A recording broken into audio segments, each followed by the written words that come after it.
Hello दोस्तों, कैसे हैं आप सब। आज की हमारी कहानी है बेटी और शगुन। जब से अनु के होने वाले ससुराल से फोन आया है, तब से सुमन जी के हृदय की गति बढ़ चुकी है। कमल जी फिलहाल उसी के ससुराल गए हुए हैं और यहाँ सुमन जी कब से अंदर से बाहर 10 चक्कर लगा चुकी थी। कमल जी हैं कि अभी तक घर आए ही नहीं।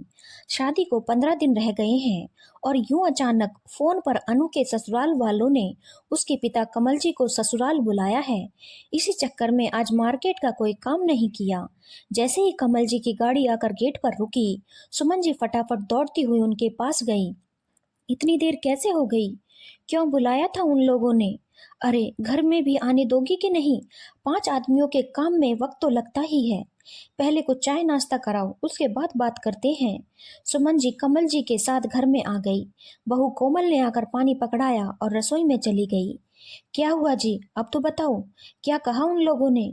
क्यों बुलाया था? कमल जी ने अपनी जेब से पर्ची निकालकर सुमन जी के हाथ में रखी।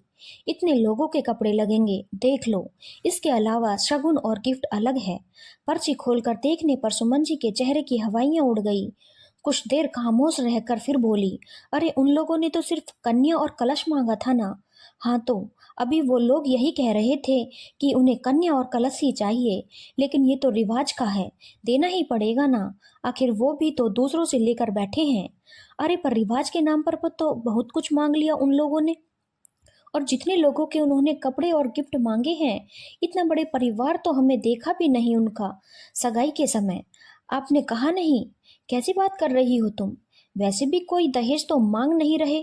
अब खुद लेकर बैठे हैं तो दूसरों को भी तो देना पड़ेगा। सिर्फ कपड़े शगुन और गिफ्ट तो मांग रहे हैं, दे देंगे। शुरुआत में ही क्यों बेटी के लिए कुआं खोदना? बाद में फालतू बच्ची को ताने सुनते रहेंगे। कहाँ से इतना बंदोबस्त करेंगे? पहले स्थितियां कुछ और थीं, अब स्थितियां और कुछ हैं। पहले आप लोगों का बिजनेस अच्छा चलता था, पर अब बिजनेस की हालत खराब है।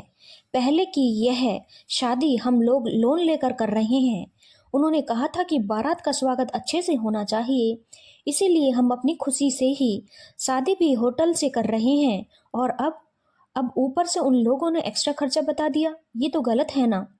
देखो, मुझे नहीं पता, उन लोगों ने जो कहा मैंने बता दिया, पर आप बात तो करते कि वो लोग गलत कर रहे हैं। सगाई पूरे 5 महीने रही है, अब तक उन्होंने कोई डिमांड नहीं की। अब शादी को सिर्फ 15 दिन रह गए तो उन्होंने यह नई डिमांड दी।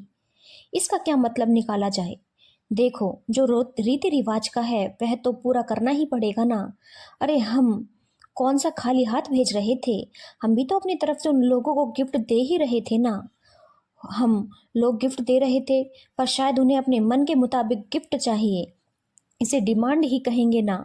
जब से उन्हें पता चला कि शादी होटल से कर रहे हैं, तब से नित नई डिमांड आने लगी है। पहले तो घर की सभी औरतें सास जेठानी और ननद के लिए ज्वेलरी और कपड़े मांगे थे, और अब ये। जो भी हो, बेटी की शादी में इतना तो करना ही पड़ेगा। इतने में कोमल चाय लेकर आई तो दोनों चुप हो गए। दोनों कोमल के सामने कोई बात नहीं करना चाहते थे, पर बात इतने जोरों से हो रही थी कि रसोई में कोमल को सुनाई दे रही थी। कोमल ने जैसे ही निगाह उठाकर देखा, सुमन जी और कमल जी को देखा, दोनों पति पत्नी चेप गए, जैसे कोमल की निगाहें बहुत कुछ कह रही हों। ऐसा क्या था कोमल के निगाह में जिसे दोनों पति पत्नी परेशान हो गए? आखिर कमल जी और सुमन जी अपनी बहू कोमल के सामने क्यों नहीं बात करना चाहते थे? यह जानने के लिए पढ़िए इस कहानी का दूसरा भाग। धन्यवाद दोस्तों। अगर आपको कहानी अच्छी लगी हो तो चैनल को लाइक शेयर और सब्सक्राइब करना ना भूलें।